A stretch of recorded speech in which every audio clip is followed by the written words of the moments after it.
Russian researchers in the late 1940s kept 5 people awake for 15 days using an experimental gas-based stimulant.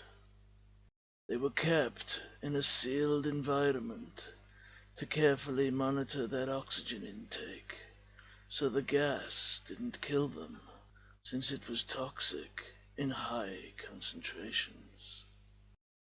This was before closed-circuit cameras, so they had only microphones and 5-inch thick glass porthole-sized windows in the chamber to monitor them. The chamber was stocked with books, cots to sleep on, but no bedding, running water and toilet, and enough dried food to last all 5 for over a month. The test subjects were political prisoners, deemed enemies of the state during World War II. Everything was fine for the first 5 days. The subjects hardly complained, having been promised, falsely, that they would be freed if they submitted to the test, and did not sleep for 30 days. Their conversations and activities were monitored, and it was noted that they continued to talk about increasingly traumatic incidents in their past, and the general tone of their conversations took on a darker aspect after the 4-day mark.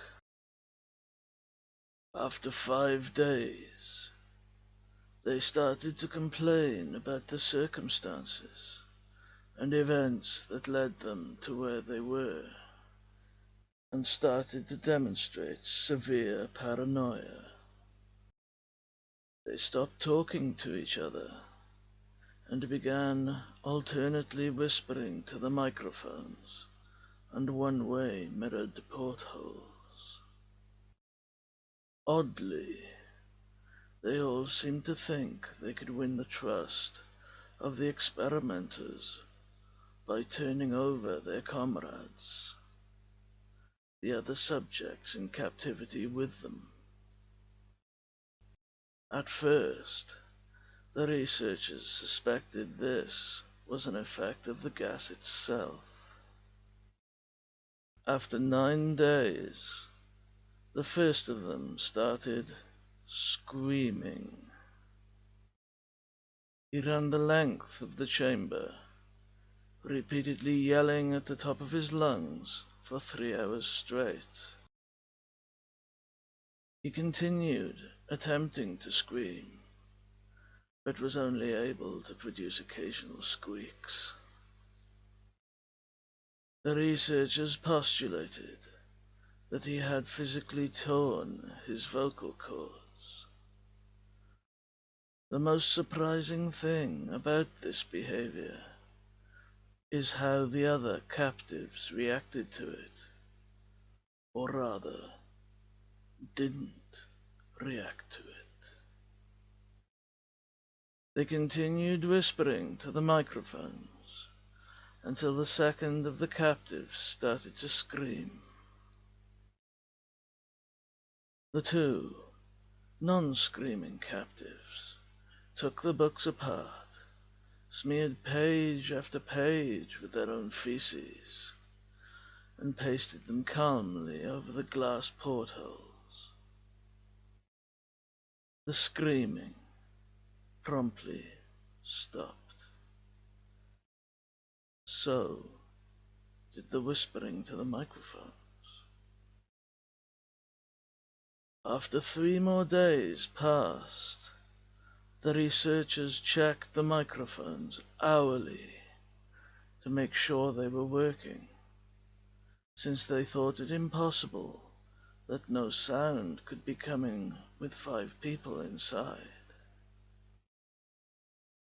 The oxygen consumption in the chamber indicated that all 5 must still be alive. In fact, it was the amount of oxygen 5 people would consume at a very heavy level of strenuous exercise. On the morning of the 14th day, the researchers did something they said they would not do to get a reaction from the captives.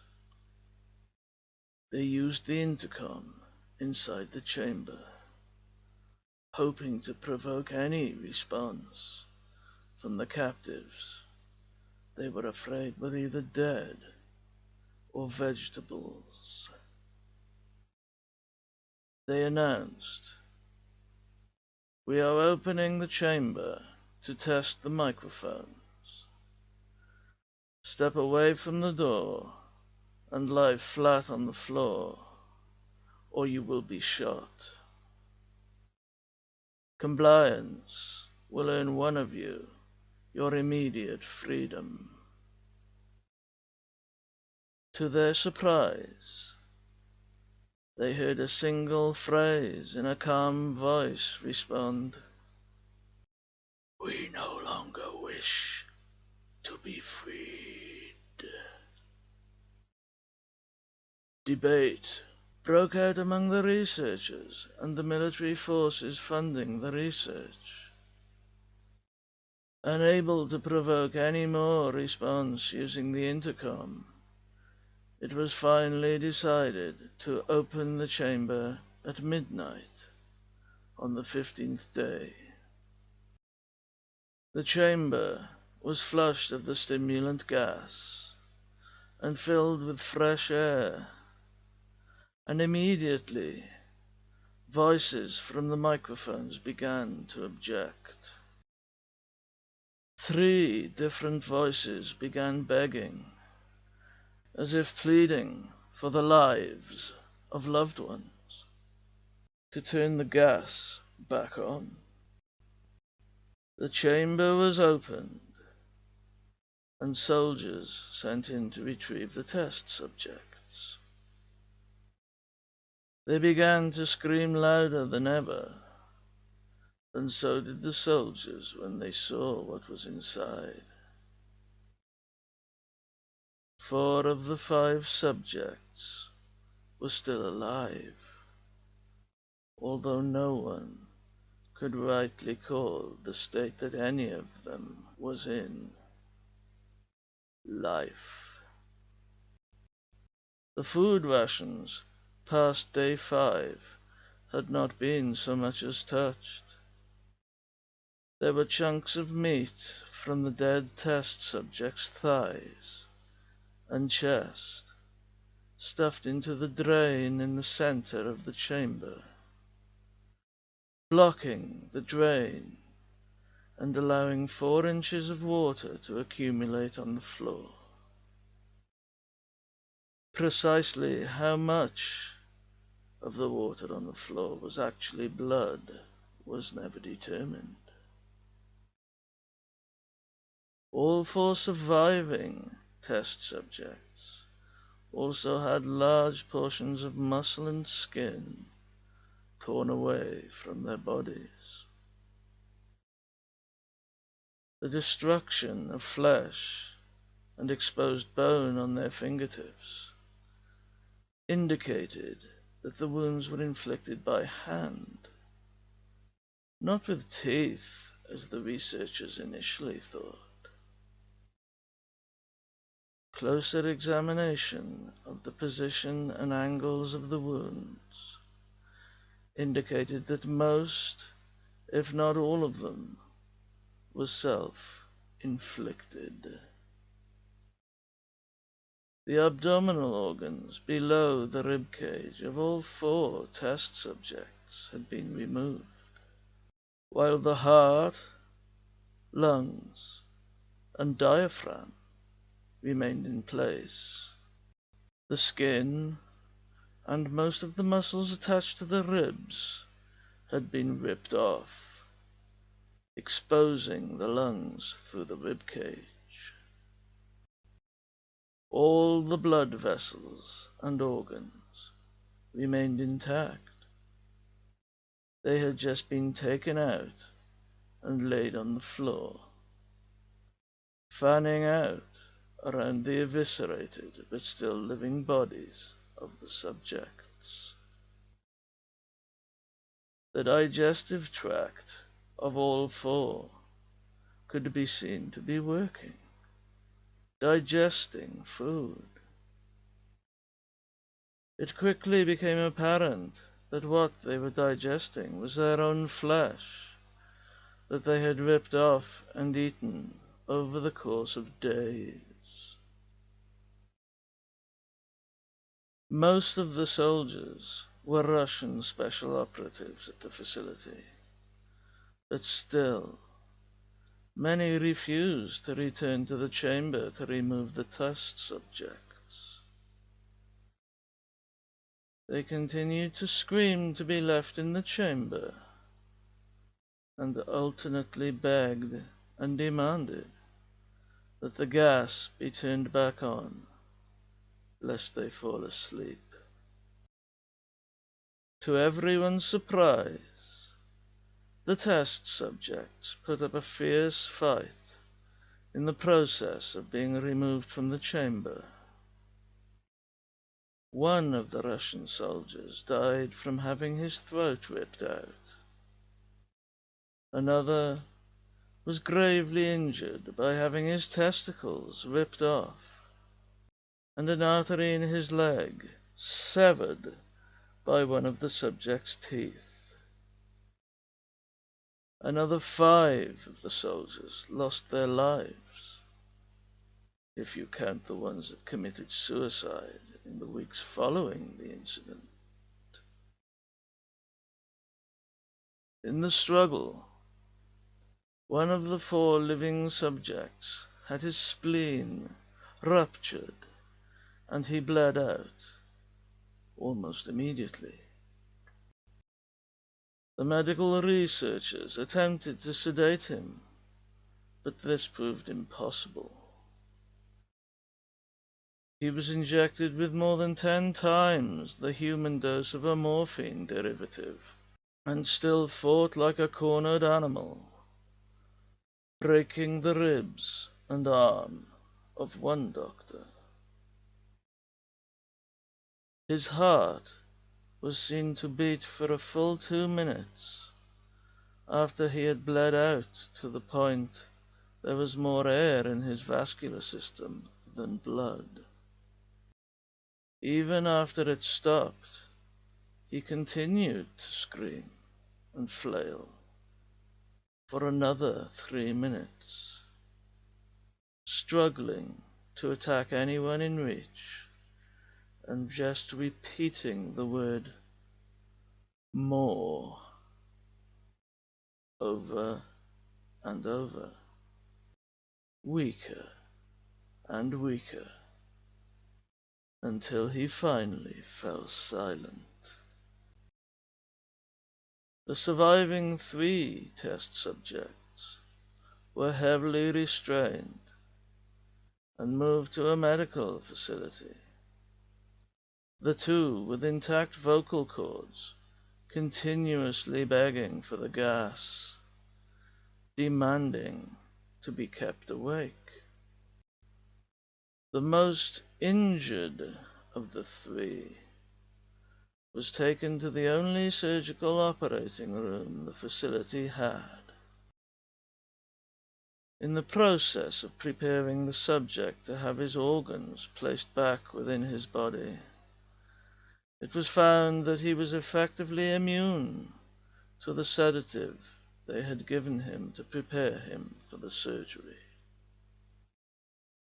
He fought furiously against his restraints when the anesthetic gas was brought out to put him under. He managed to tear most of the way through a 4-inch wide leather strap on one wrist, even though the weight of a 200-pound soldier was holding that wrist as well. It took only a little more anesthetic than normal to put him under, and the instant his eyelids fluttered and closed, His heart stopped. In the autopsy of the test subject that died on the operating table, it was found that his blood had triple the normal level of oxygen. His muscles, that were still attached to his skeleton, were badly torn, and he had broken 9 bones in his struggle to not be subdued. Most of them were from the force his own muscles had exerted upon them.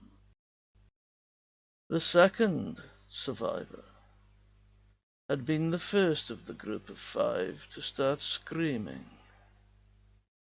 His vocal cords destroyed, he was unable to beg or object to surgery, and he only reacted by shaking his head violently in disapproval when the anesthetic gas was brought near him. He shook his head yes when someone suggested, reluctantly, that they try the surgery without anesthetic, and did not react for the entire 6-hour procedure of replacing his abdominal organs and attempting to cover them with what remained of his skin. The surgeon presiding stated repeatedly that it should be medically impossible for the patient to still be alive.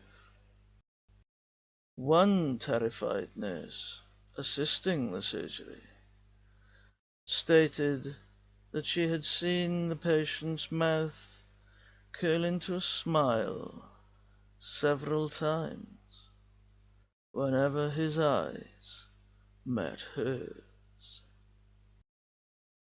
When the surgery ended, the subject looked at the surgeon and began to wheeze loudly, attempting to talk while struggling. Assuming this must be something of drastic importance, the surgeon had a pen and pad fetched, so the patient could write his message. It was simple. Keep cutting. The other 2 test subjects were given the same surgery, both without anesthetic as well, although they had to be injected with a paralytic for the duration of the operation. The surgeon found it impossible to perform the operation while the patients laughed continuously. Once paralyzed, the subjects could only follow the attending researchers with their eyes. The paralytic cleared their system in an abnormally short period of time, and they were soon trying to escape their bonds. The moment they could speak, they were again asking for the stimulant gas.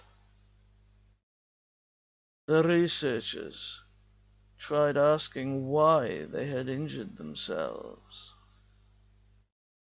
why they had ripped out their own guts, and why they wanted to be given the gas again. Only one response was given. I must remain awake. All 3 subjects' restraints were reinforced, and they were placed back into the chamber, awaiting determination as to what should be done with them. The researchers, facing the wrath of their military benefactors for having failed the stated goals of their project, considered euthanizing the surviving subjects. The commanding officer, a former KGB agent, instead saw potential and wanted to see what would happen if they were put back on the gas. The researchers strongly objected, but were overruled.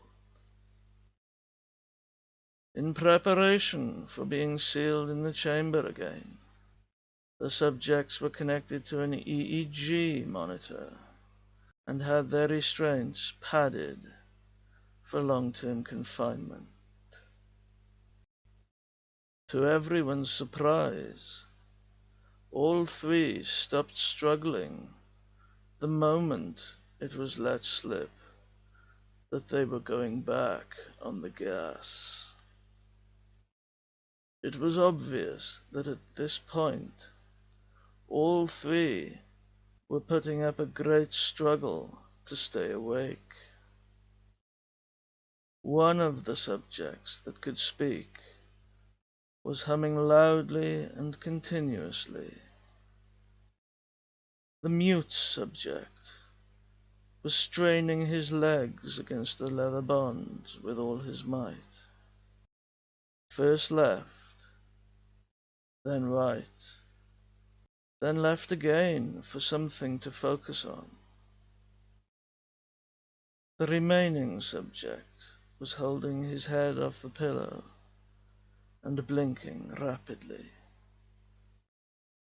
Having been the first to be wired for EEG, most of the researchers were monitoring his brainwaves in surprise.